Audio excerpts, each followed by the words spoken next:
خلق په مولا پسې خبرې کوي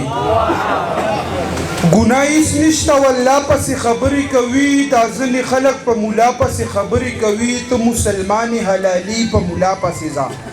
حرامي د مور نکاح پسې خبرې کوي ته مسلمانې حلالي په مولا پسې ځه حرامي د مور نکاح پسې خبرې کوي دغه وارث د پیغمبر د مصلی دی ګوره مسلمان نشو چې بیا پسې خبرې کوي دا زاخون به د مولا په سر ولاړې متل نوره دنیا ده که دنیا پسې خبرې کوي بې حده ښه بېسیاره رزق رب ورکوي هر چاله هر څوک چې په نیت روغ وي او په زړه باندې صفا وي منمه چې عیسی ابن مریم به نازلیږي خو آبه هم په دین د محمد مصطفی وي منمه چې عیسی ابن مریم به نازلیږي خو آبه هم په دین د محمد مصطفی وي عیسی علیه السلام چې معتدي مهدي امام شي د ختم نبوت دپاره لوی دلیل به دا وي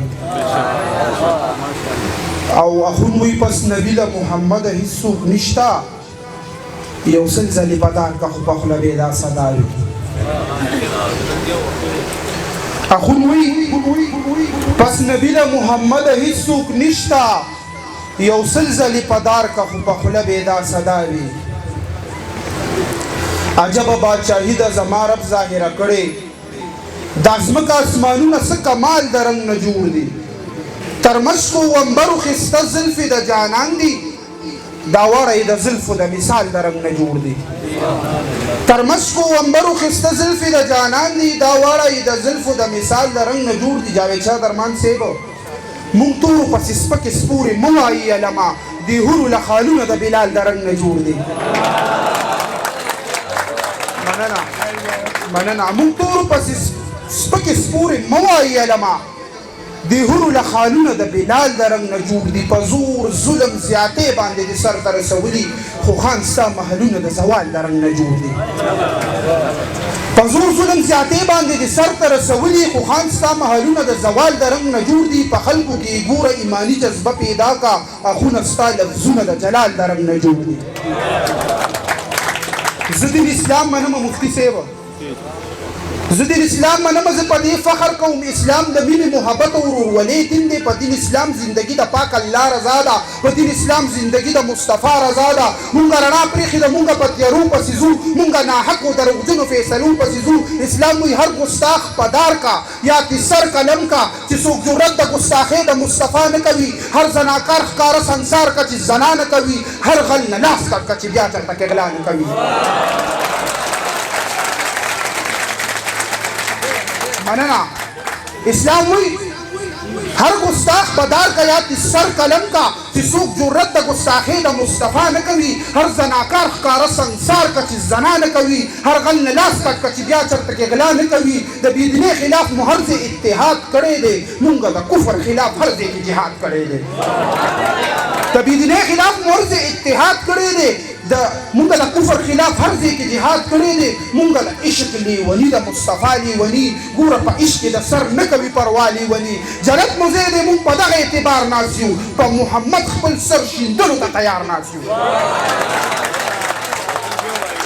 مننه جنت مو ځای دی مونږ په دغه اعتبار ناست یو په محمد خپل سر شیندلو ته تیار ناست یو ربه هر یو واقدار له توفیق د عبادت ورکا یا د صدیق د صداقت نه صداقت ورکا یا د عثمان غونتې حیا او سخاوت ورکا یا د عمر غونتې انصاف او لوی همت ورکا هر مسلمان له د حیدر غونتې جرأت ورکا ربا هر یو واقدار له توفیق د عبادت ورکا یا د صدیق د صداقت نه صداقت ورکا یا د عثمان غونتې حیا او سخاوت ورکا یا د عمر غونتې انصاف او لوی همت ورکا هر مسلمان له د حیدر غونتې جرأت ورکا چې دا وطن مې د اسلام په رڼاګانو رنګ شي چې دا وطن مې د اسلام په رڼاګانو رنګ شي اخو کیسه د خپل مذهب به مختصر بیان کوم چې کوم مذهب کې د اوبو اسراف کول ګناه ده دا مذهب خلک پس د خلکو وینې توی کړي دا مذهب خلک پس د خلکو وینې توی کړي ګوره د ختم نبوت عقیده د مسلمان دا د ایمان حصه ده چې پس نبی محمد نشته دا د ثابته د قرآن حصه ده دې عقیده باندې ایمان د امت دی عقیده باندې روان دی امت دی عقیده باندې قربان دی امت خیر دی که سخت وي برداشت به کومون که لوږه تنده وي برداشت به کومون خو چې ګستاخ د پاک رسول پیدا شي نو دا زمونږ برداشت کېدلی نه شي د زنانو په شان دې کور کې کښېنو نه ګوره دا مونږ نه کېدلی نه شي مونږ د عمله ویلي اوس هم وایو چې د ګستاخ دپاره یو د سزا سر ورله زر کوه د تنه جدا سر ورله زر کوه د تنه جدا ډېر که هر څومره ګستاخان پیدا کړي بیا ورله ښه ساز و سامان پیدا کړي خو زما رب ګورئ جبار ذات دی خو زما رب ګورئ قهار ذات دی یا علم الدین او یا قادري پیدا کړي چې سر د تن نه ورله وغورځوي ورله خالد غوندې غازي پیدا کړي چې سر د تن نه ورله وغورځوي ورله خالد غوندې غازي پیدا کړي نن د هغونه یو تپوس کومه دې عقیده باندې ته چا پوهې کړی چې په عرضې کې سپکاوي کوې ته نو ته همدغه یو ملا پوهې کړی چې کومه غیرو جوړه کړې ورله خون به یې دغه وسله ماتوم په شاعرۍ کې چې ملا به یادوي په شاعرۍ کې به یې خوله ماتوم ډېره ډېره مننه کوم